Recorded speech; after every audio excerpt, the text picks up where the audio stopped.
Okay, so I'm making a couple quick videos on the changes to this newest edition of Rulebook and see how it works. I'm going to do them by category so that they're pretty short videos. So the first one is on classes here, class changes. So overall, there's a couple classes that have some core changes to the way they function. Veteran is one of those. So Veteran, I cleaned up Brace, so it prevents the next 5 damage. That's it says up to 5 damage. So it doesn't actually break that into like little ones. You can't do like 1 and do like 5 hit points of damage. It's you take 5 and it prevents it. You take 1, it prevents it, but it doesn't. No longer has that extra hit point in there and all that convolutedness. It's much simpler for kids to play. Still does the same way. It's not exactly a nerf because it actually saves you from certain situations like 5 slay and other situations that normally it wouldn't save you from. So it's actually just sort of a change and a simplification. Partner Awaken is a nerf in that it's can invoke now, which should slow it down so we don't have the awaken spamming on people as much.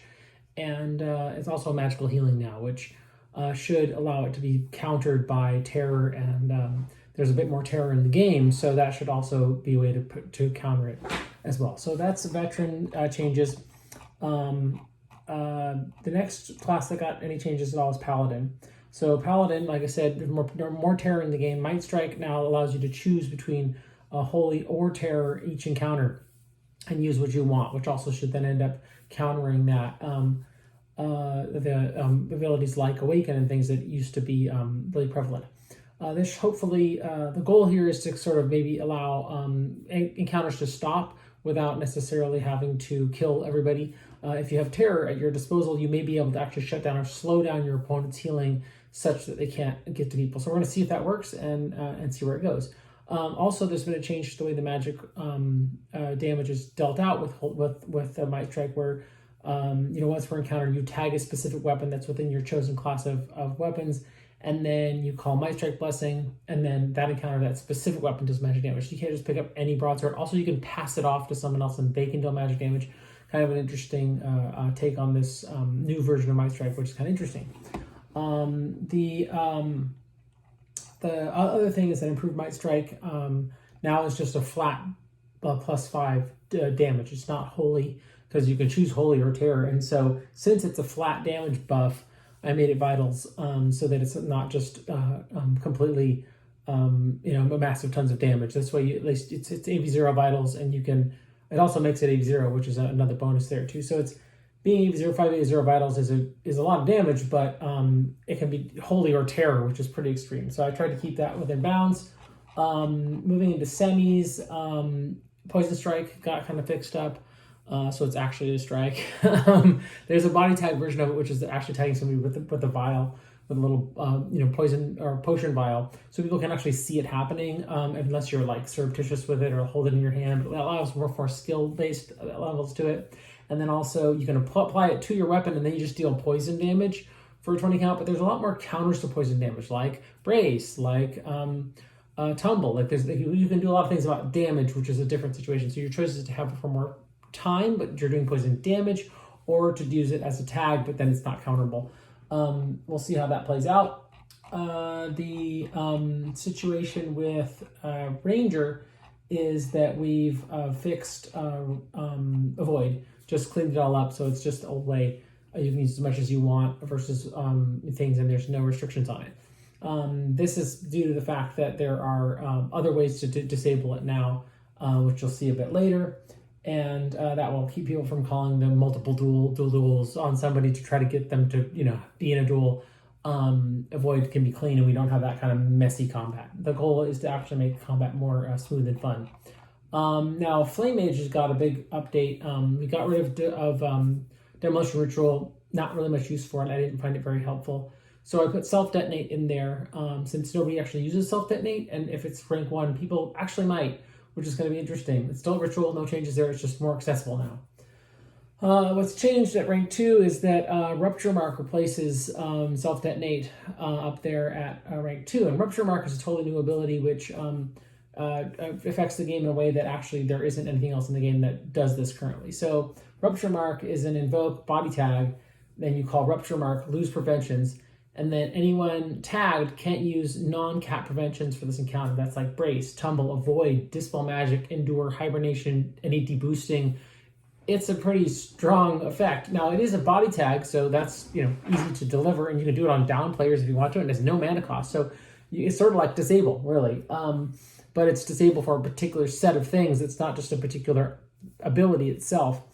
The non-capping part, why that's important is because when you cap, if you're hit for 5 and you're only 1 hit point, that capping, that's a prevention. So if you don't put the non-capping in there, people would just be murdered by spells after this. They would get hit with a fireball and just die, right? So so that's why the non-cap is in there, because that's not the intention of the spell. The intention of the spell is actually to counter things like Avoid, Dispel Magic, things that you could. But of course, you've got to tag the person. So there's a certain skill there. Like, I've got to be able to tag you, or at least have dropped you and then hit you, and then now I've shut down your prevention. So if you get back up, you're going to be a lot easier to deal with. The other thing I changed is fire control and resistance. I just took out the whole only magic fire is what you are preventing. It's cleaner just to say fire. That way someone can listen for any time fire is used. They can know I resist that. I resist that. I also clarified that torches and cremate do not work against this too. So you are protected from a torch. You're protected from cremate. It's more intuitive. Yes, it's more powerful, but I'd like it to be intuitive to players, and then we can find ways to make it balanced if that seems to be problematic for the game. But I'd rather it be intuitive to players than really confusing, which is the goal for a lot of these things. The other next class that got a change is Life Mage.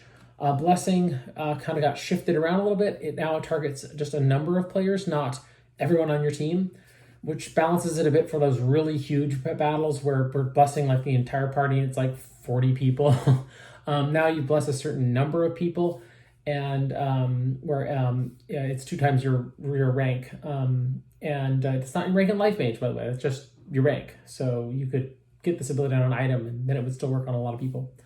And then you get to pick abilities off of your domains, and then you can bless people with those abilities, but it's just a couple of people, and it's now 1 mana, and it's still a ritual. I think the version I put out first did not say it's a ritual, but it hasn't ever said it's a ritual after we also knew it was.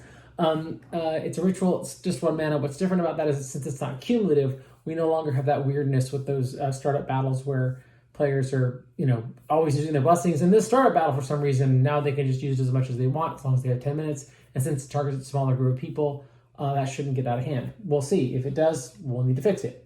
But you get to pick what you want each time you use it, and it's little tiny groups of people that you're blessing each time. These abilities don't stack. So blessing abilities don't stack. That's the general rule. So if you give somebody fireball and someone else gives them fireball, they don't get 2 fireballs, right? And that's true of things like the intelligence bonuses on there. If I give everybody intelligence bonus and someone else gives them all intelligence bonus, those do not stack. That's really because they're from the same source, they're from blessing. If I just had a +1 intelligence from something else, and then I got this blessing, well then that would stack, but not from the same source. Abilities do not stack. So that's why that one works out and doesn't cause a insane ramping of intelligence. The death rattle change is also, again, cleaning up, making it simple, trying to make it more functional. So death rattle augment undead, I just fixed it up so that you just have death rattle, and it's death rattle flat that you have. You can do anything that you want with that one action. Then you also choose one ability from a new chart I made called the Common Undead Ability Chart, which is now in the Undead section, kind of like the Common Animal Ability Chart. And you get to pick one ability each rank you have in Necro, and then you get to announce that ability to your party at the beginning to say, hey, if you become an undead in this encounter under my control, you'll have this additional ability too. So zombies you make might have martial arts, or zombies you make might have ethereal shift. It depends on whatever you announce at the beginning. So that's just a cleaner, simpler way to make that ability work, and also less redundant with having to know all kinds of weird interactions with things. So we'll see how it plays. Hopefully it works out really well. That's it for the classes. That's all the class changes. All right.